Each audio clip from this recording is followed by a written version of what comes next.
Congressman Moskowitz just did something that froze the entire room. He opened a book and started reading words that no one expected to hear in Congress. The gruesome details of how Trump's Homeland Security Secretary killed her own 14-month-old puppy named Cricket. But that wasn't even the worst part. What he revealed next about the goat will shake you to your core. And so, if you had a couple moments, I would now like to do a spirited reading from the book by our Secretary of Homeland Security. It starts, "I hated that dog. On the way home from a hunt, the dog on the way home from a pheasant hunt was untrainable, and it went to go attack the chickens. And at that moment, I realized I had to put her down. So I grabbed a gun and led Cricket to a gravel pit.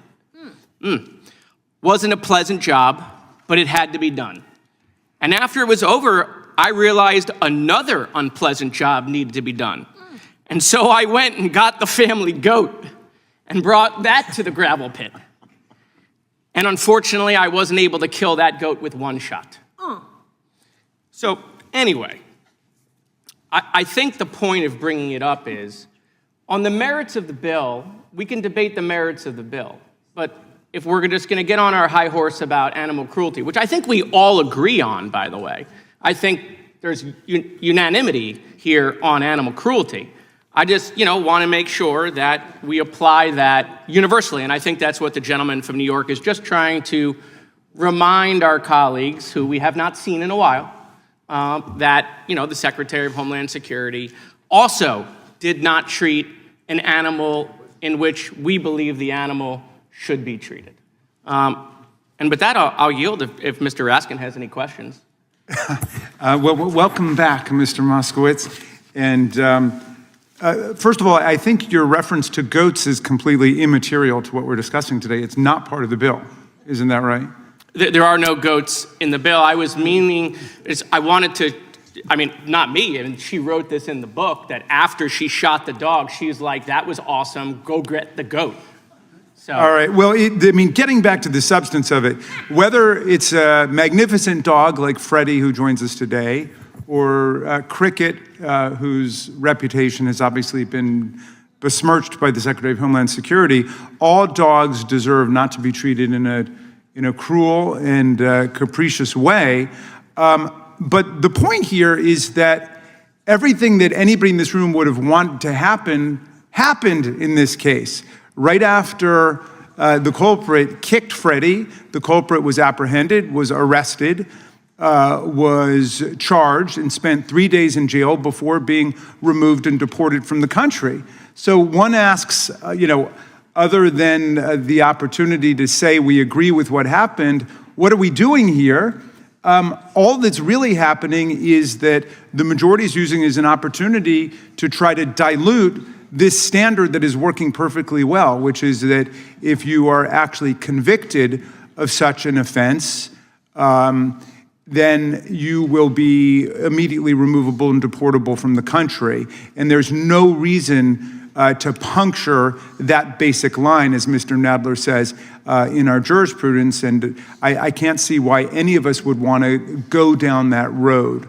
I thank you for reminding us that animal cruelty is a serious problem across the country, Mr. Moskowitz and Mr. Goldman. And I do hope that we can all agree that what happened in this case is precisely what should have happened. We don't need to be tampering with the law at this point. I yield back. Gentleman yields back. The gentleman from Arizona is recognized. Yes, thank you, Mr. Chairman. On this particular amendment, maybe we should amend this amendment to call it the Sri Thandadar bill. And so with that, I think this particular interesting article here is from the UK Daily Mail. Democratic congressman trying to impeach President Trump has been accused of abandoning over 100 dogs to starve after his company cruelly tested pharmaceuticals on them. Sri Thandadar was behind a testing lab that shut down in 2010. Months after the New Jersey lab closed, local animal rights activists alerted authorities to 118 beagles that had been left behind locked in the facility. At the time, the lab's ex-workers told USA Today they had been jumping fences at the facility to provide food and water for the dogs. Insiders claimed that even before the dogs were abandoned to starve, they had lived horrific lives in captivity and were subject to toxicology tests.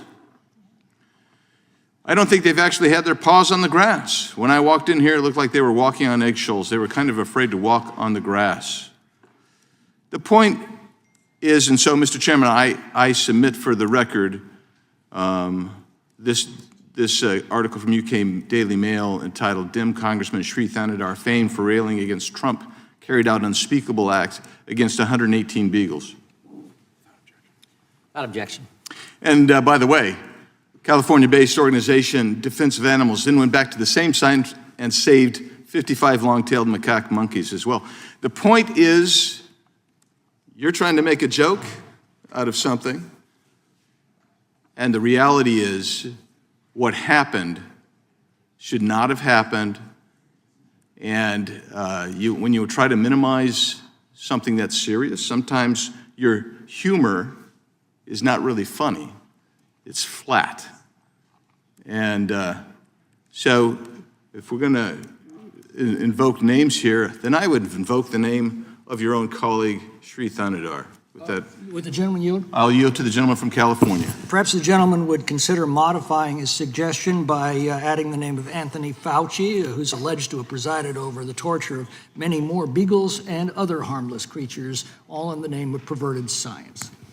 Will the gentleman yield? I would be happy to include that amendment. So Mr. Chairman, I'm making an oral amendment to change the title of the article of the underlying bill. Without objection. Will the gentleman yield for a question?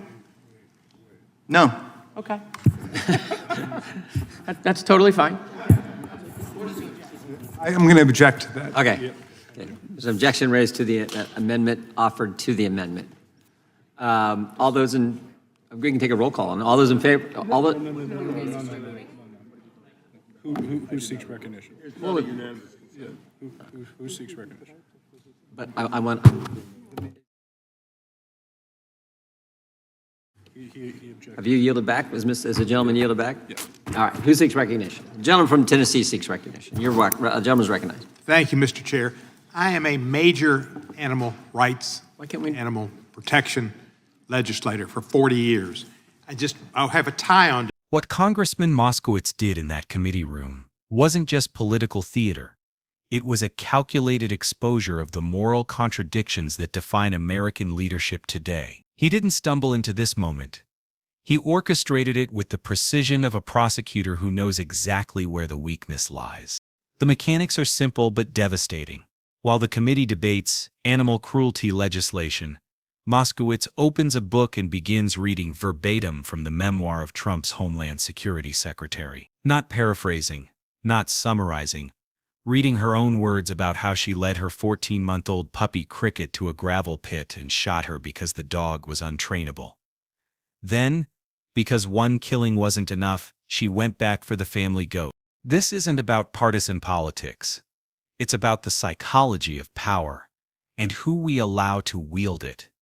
When someone writes proudly about killing their own puppy and then seeks public office, they're revealing something fundamental about their relationship to authority and compassion. Moskowitz understood that the committee wasn't really debating immigration law. They were debating what kind of cruelty we normalize in leadership. The reaction tells the story. Watch how the room responds not to Moskowitz's words but to Noem's own words being read aloud. The silence, the discomfort, the desperate attempts to change the subject, these are the sounds of cognitive dissonance in real time. Republicans who moments earlier were outraged about animal abuse suddenly find themselves defending someone who described puppy killing as a necessary job. The legal principle here matters too. The committee was discussing whether criminal convictions should trigger automatic deportation for immigrants who abuse animals. Fair enough, but Moskowitz forces an uncomfortable question. If animal cruelty disqualifies immigrants from staying in America, what does it say about the citizens we elevate to run our security apparatus? This connects to something deeper about how institutions protect themselves versus how they protect the public. Career civil servants get fired for questioning policy. Whistleblowers face retaliation. Meanwhile, someone who casually describes animal killing gets confirmed to oversee national security. The message is clear. Loyalty to power matters more than moral consistency. The downstream effects are predictable. When leaders normalize casual cruelty, it creates permission structures throughout the system. Agents and officers absorb these signals. Standards erode quietly. Then all at once, what starts as tolerance for puppy killing becomes tolerance for broader forms of callousness in policy and enforcement. This moment crystallizes a larger choice facing American democracy. Do we want institutions led by people who view power as permission to harm? Or do we insist that leadership requires demonstrable capacity for empathy and restraint? Moskowitz wasn't making a partisan point, he was making a moral one about what kind of country we're building and who we trust to build it.